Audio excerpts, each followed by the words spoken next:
नमस्कार दोस्तों, स्वागत करती हूँ आप सबका मेरे YouTube channel the narrative nerve पर, जहाँ हम भारतीय संस्कृति, धर्म और सनातन परंपराओं से जुड़े पर्वों और व्रतों की अमूल्य कथाएं लेकर आते हैं। आज की वीडियो समर्पित है देवउठनी एकादशी को। जानेंगे इसकी सही तिथि, पूजा व पारण का शुभ मुहूर्त, पूजा विधि और महत्व के बारे में। साथ ही जानेंगे जीवन में आ रही परेशानियों से छुटकारा पाने के उपाय। तो चलिए देर न करते हुए वीडियो की शुरुआत करते हैं। दोस्तों, सनातन परंपरा में कार्तिक मास के शुक्ल पक्ष की एकादशी को देवोत्थान या देवउठनी एकादशी कहा जाता है। हिंदू धर्म में इस दिन को बेहद शुभ माना गया है, क्योंकि इसी दिन भगवान विष्णु अपनी योग निद्रा से जागते हैं और उसके बाद ही सभी प्रकार के शुभ एवं मंगल कार्यों की एक बार फिर से शुरुआत हो जाती है। शास्त्रों में देवउठनी एकादशी पर तुलसी विवाह का भी विशेष महत्व माना गया है। कहते हैं कि देवोत्थान पर तुलसी विवाह कराने पर साधक को कन्यादान के समान फल प्राप्त होता है। वहीं इस दिन व्रत रखने से भाग्योदय और कार्यों में मनचाहा फल भी प्राप्त होता है।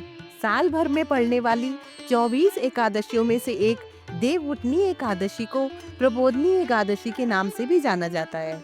भगवान विष्णु की कृपा बरसाने वाली इस पावन तिथि पर इस साल कब व्रत और पूजा करना फलदायी रहेगा, आइए जानते हैं। पंचांग के अनुसार इस साल कार्तिक मास के शुक्ल पक्ष की एकादशी, जिसे देवउठनी एकादशी भी कहते हैं, वो 1 नवंबर 2025 शनिवार के दिन प्रातःकाल 9:11 से आरंभ होकर अगले दिन 2 नवंबर 2025 रविवार के दिन प्रातःकाल 7:31 तक रहेगी।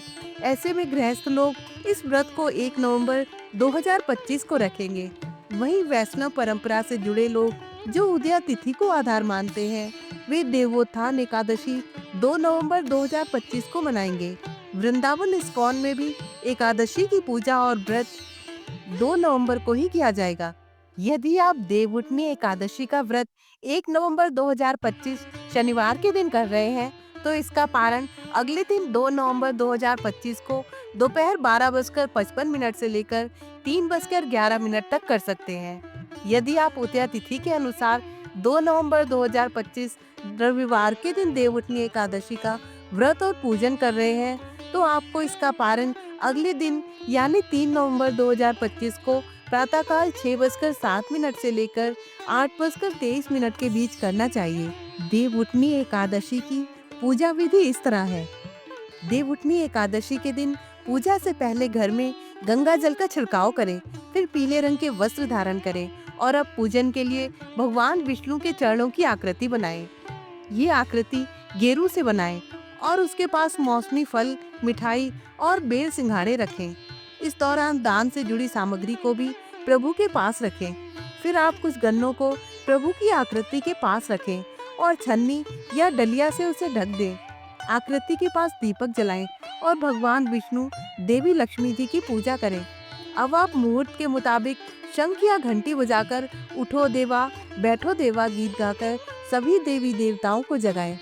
फिर सभी भगवानों को पंचामृत का भोग लगाएं और अगले दिन व्रत का पालन करते हुए क्षमता अनुसार दान करें।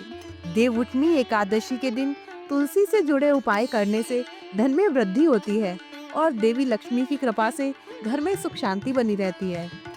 अगर आप भी माँ लक्ष्मी की कृपा प्राप्त करना चाहते हैं, तो देवउठनी एकादशी के दिन तुलसी के उपाय जरूर करें। इससे आर्थिक तंगी दूर होगी और जीवन खुशहाल होगा। आइए जानते हैं उन उपायों के बारे में। देवउठनी एकादशी के दिन भगवान विष्णु को भोग लगाएं और भोग थाली में तुलसी के पत्ते जरूर शामिल करें। ऐसा माना जाता है कि तुलसी के पत्ते शामिल ना करने से प्रभु भोग को स्वीकार नहीं करते हैं। धार्मिक मान्यता के अनुसार इस उपाय को करने से श्री हरि प्रसन्न होकर भक्त की सभी मुरादें पूरी करते हैं और जीवन में सुख शांति बनी रहती है। एक बात का खास ध्यान रखें कि एकादशी के दिन तुलसी के पत्ते तोड़ना वर्जित होता है, क्योंकि तुलसी माता एकादशी व्रत रखती हैं। ऐसे में तुलसी के पत्ते तोड़ने से उनका व्रत खंडित हो सकता है। इसलिए एकादशी से पहले ही तुलसी के पत्ते तोड़कर रख लें। एकादशी के दिन सुबह विधि पूर्वक पूजा करें, व्रत कथा का पाठ करें और मंत्रों का जाप करके तुलसी के पास भी देसी घी का दीपक जलाएं और 5 या 7 बार परिक्रमा लगाएं।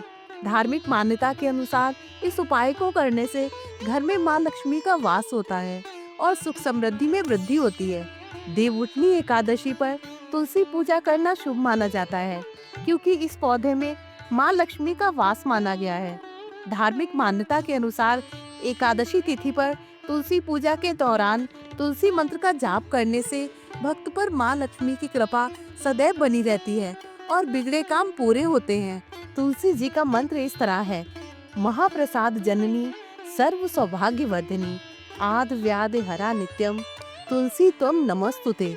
दोस्तों, देवउठनी एकादशी का ये पावन पर्व हमें ये संदेश देता है कि जैसे भगवान विष्णु नींद से जागकर संसार में शुभता का आरंभ करते हैं, वैसे ही हमें भी अपने भीतर की अज्ञानता और आलस्य से जागकर जीवन में शुभता और कर्म का आरंभ करना चाहिए।